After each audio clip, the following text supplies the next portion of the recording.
on souhaite avoir votre avis de consommateur certes, mais aussi de consommateur éclairé, de ceux qui sont autour de vous. Allez-y franco, l'idée c'est de savoir véritablement ce que vous pensez. Je m'appelle Arthur Blouin, je suis étudiant en SP3 Stratégie des marques à Sub de Pub. Et aujourd'hui, la Villa Numéris nous ont réunis pour discuter un petit peu des enjeux du numérique et de l'information, surtout auprès des jeunes. Donc on a passé 2-3 heures à discuter tous ensemble autour du sujet. Nos étudiants à Sub de Pub, ils sont à la fois les consommateurs de l'information d'aujourd'hui, mais ils sont aussi potentiellement les communicants et les gens de médias de demain. Donc vous avez cette double casquette qui était assez intéressante selon nous à investiguer. C'est quoi pour vous l'information? Est-ce que vous informez ou cherchez, vous consommez de l'information tous les jours? Ça va être des informations sur tout et rien. J'ai pas forcément d'application type Le Monde ou quoi pour m'informer. Ça parlait de Le Monde, etc. Je lis souvent les versions numériques. Je m'informe aussi un petit peu sur les réseaux sociaux, vu que c'est très pratique. Enfin voilà, j'ai une consommation, on va dire, assez multicanal, si je peux dire ça comme ça, d'informations. Personnellement, j'ai 3 façons de consommer l'information différentes. La première qu'on pourrait qualifier de passive, quand par exemple je passe devant un kiosque, je vais voir les grands titres, ou par exemple en scrollant sur les réseaux sociaux, dans le métro, voir les affiches, ou quand j'ai besoin de faire une recherche particulière sur un sujet. La troisième, je dirais que c'est plutôt routinière, c'est des espèces de routines que je m'impose de prise d'information. Ça va être l'abonnement à des newsletters ou création de listes par exemple sur Twitter pour pouvoir bien récupérer l'info sur des sujets très précis. Alors, moi je m'oblige à consommer le maximum d'informations tous les jours. Parce que c'est vrai que j'ai eu, entre guillemets, une période de creux. Enfin, il y avait carrément des périodes où je ne consommais pas d'informations et il y a d'autres périodes où c'était un peu par à coup. Et je me suis dit que c'était pas normal de se sentir, entre guillemets, coupé du monde comme ça.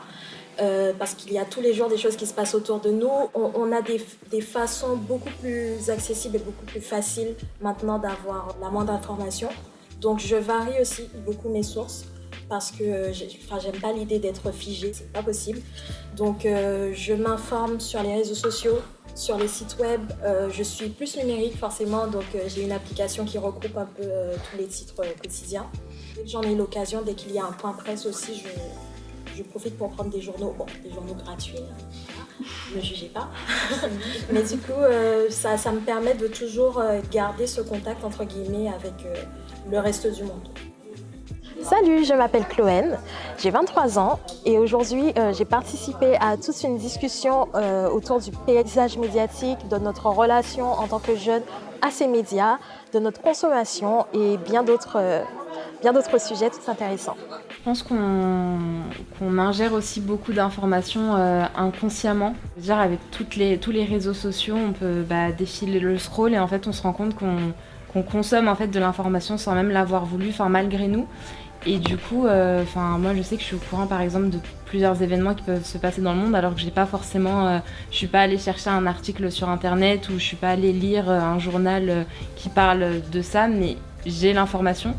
Et je pense qu'avec les réseaux sociaux et puis même toutes les affiches publicitaires ou même les médias, la télé, etc., en général la radio quand on la met dans la voiture, sans le vouloir, on consomme en fait de l'information. Parfois quand je lis, je vais perdre l'information si par exemple je surligne pas ou si je me note pas quelque part. T'écoutes la radio à quelle occasion? Au déjeuner ou le matin dans les transports. Les réseaux sociaux sont des vecteurs de l'information, mais on reste quand même informé malgré nous. Donc tout ce qui fait nos algorithmes qui vont nous proposer des contenus qui sont basés sur ce qu'on regarde. Donc je pense que, moi personnellement, et je me suis vraiment obligée, et maintenant c'est devenu une routine, de m'informer, que ça m'intéresse toute cette pluralité de l'information, que je ne veux pas être imposée à un même point de vue, parce que certains médias sont plus engagés que d'autres. Donc juste les réseaux sociaux, pour moi, c'est un moyen de retrouver ce que j'ai pu lire aussi autre part, ou si j'ai loupé une actualité, je vois ça, et dans ce cas-là, je m'informe, et je vais toujours quand même vérifier l'information sur une source. Qui soit dans la presse ou autre. Et je pense que c'est aussi ce qui fait que le rendez-vous il revient, c'est-à-dire qu'on a des moments privilégiés de la journée où on est un peu plus tranquille et on sait qu'on peut y mettre toute l'attention. En fin de journée par exemple, je ne vous mens pas, j'ai pas du tout envie de lire un journal ou peu importe. Puis même vu que c'est de l'éphémère, Moi je me dis, pourquoi acheter du papier alors que directement sur le numérique, voilà, c'est de l'information à l'éphémère, ok, mais après on la passe. Que le papier, ça va être encombrant, il va falloir que je le jette et tout. Les différents supports médias. J'écoute la radio le matin, surtout maintenant que je travaille en régie radio, mais je préfère la presse et surtout la presse consommée sur le digital, parce que je trouve que j'ai beaucoup plus de choix au niveau de ce qui va m'être proposé au niveau de l'information, ce qui n'est pas le cas en télé ou en radio.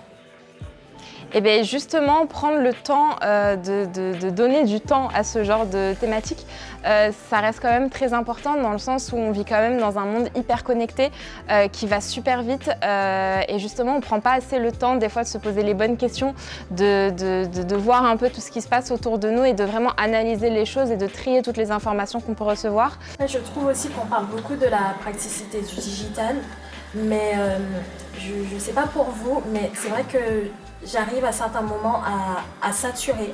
Des fois, j'ai ce besoin d'avoir ce rapport à l'article imprimé plutôt que l'article sur smartphone ou autre. Mais ça permet aussi d'avoir beaucoup plus d'informations, on va dire, en tas et d'avoir un aspect plus général de ce qui se passe autour de nous en ce moment même. Eh bien, aujourd'hui, c'est juste normal qu'avec nos téléphones, qui est quelque chose, enfin un objet, aujourd'hui que l'on a toujours sur soi, et bien qu'on cherche de l'information, non pas par du papier, parce que c'est contraignant, on l'a pas sur soi, enfin, il faudrait qu'on aille le chercher au kiosque, etc.